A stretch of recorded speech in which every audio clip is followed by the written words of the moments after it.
Hey, what's up, Internet? I'm Jason DeRusha. This is the 734 from WCCO. I'm sorry I'm not wearing like a tight shirt or a cool vest.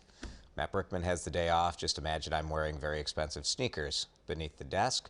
We know most of you are on your way to work or about to head out the door, so let's get you going with today's weather.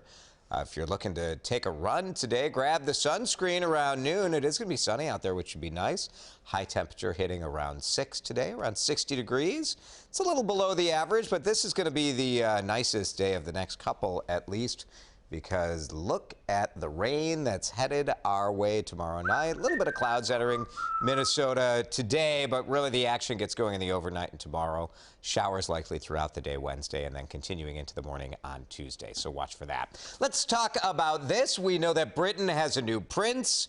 We don't know if he has a name or if he has a name and they're keeping it secret. You know, they love to place a wager in the UK, though, so we thought we'd talk about some of the bookmakers' top picks for what the name will be for Prince Harry and Meghan Markle's new baby. Alexander, James, Arthur are on that list. Spencer, also on the list. You know, that was Princess Diana's maiden name. So we want to know what you think about these options. Should Prince Harry and Meghan keep it traditional, or will they do their own thing here as well? Maybe pick like a super trendy name, like Harrison or Jaden, Braden, Mason. If you're watching on Facebook, leave a comment right there. We'll read through some of your best name suggestions or your thoughts on the top picks in just a moment. Let's get you up to date on some overnight news. Lawmakers have not decided how much of your money they want to spend yet.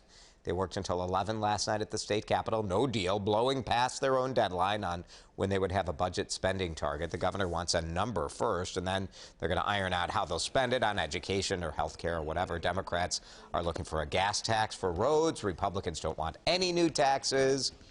The session ends on May 20th.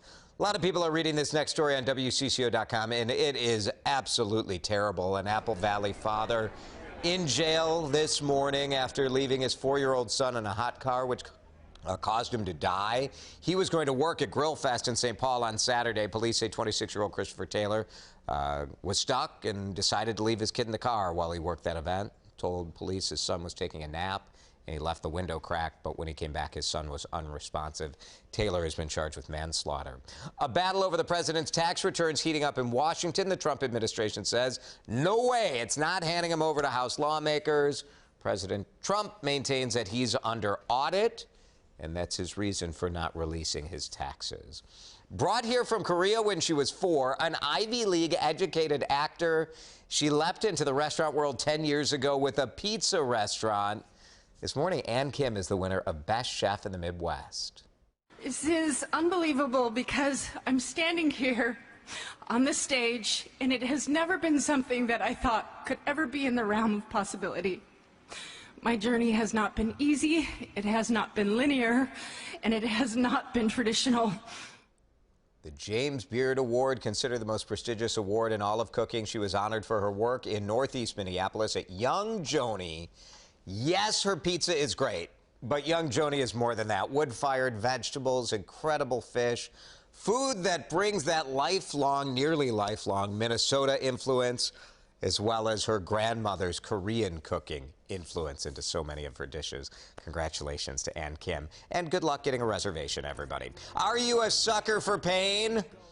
Watch for rapper Logic at the State Fair on Thursday, August 29th. As you know, he is the one. He is the one, like Keanu Reeves.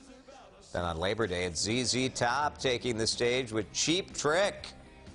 Very different audiences for these two shows. Tickets for both shows go on sale on Friday. The annual Met Gala was last night in New York, and the theme was camp. And so camp means fashion that's just like over the top, extravagant, extra. Lady Gaga's a little bit extra, right? She embraces it. She had not 1, not 2, not 3. She had 4 different red carpet looks, each one being peeled off.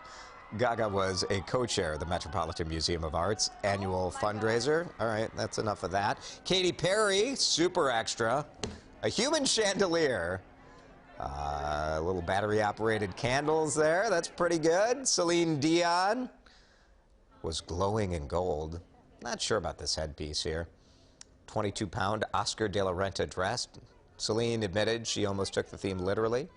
And she thought everyone was going camping, so she was going to dress up like that. Glad she did something different.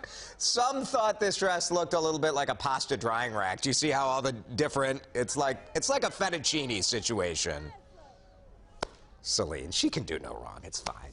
It is the coffee cup being talked about all around the world. Did you see it in the new episode of Game of Thrones? We're not going to spoil any of the Game of Thrones stuff for you. Beheading. But the show's art director told TMZ, there's always a beheading. I didn't spoil anything. This cup, look at this screen grab for the show. It's from a local coffee shop in Northern Ireland. Show also tweeted that the latte that appeared in the episode was a mistake. DeRusha had ordered herbal tea. Whoops. Unless they did it on purpose. I hope they got paid for it if they did it on purpose. Let's get back to today's talker. We're talking royal baby names. Let's bring in WCCO's digital guy, Cole. Cole, what are people saying about some of the top picks of the names? We did a poll, and we have an overwhelming amount of people saying Spencer. Spencer? Yeah. Wouldn't that be great? Yeah. That'd be a great. And Prince Harry's so close to Diana, of course. Definitely. And we have Judy saying, I like the idea of Spencer in honor of Diana. Yeah. I'm sure Meghan would have some great American names yet.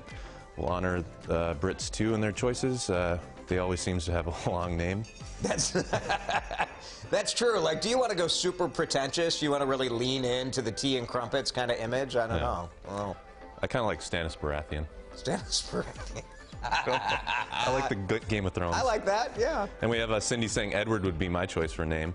Andrew saying Rick, and David saying Edward Longshanks. Rick? Edward Longshanks? I don't know. I don't know. I don't know what that means. Can we say that? I think so. I think you can say whatever you want on the internet, right? Yes, it's a digital. This is nice. Like on the regular TV, I can't say half of this stuff.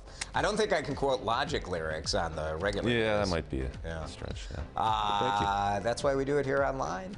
All right, keep the comments coming. Keep the conversation coming, too. This is the 734 from WCCO, most of the Twin Cities on the go. We really appreciate you making us your plays for mobile news. Matt will be back here tomorrow at 7:34, I hope.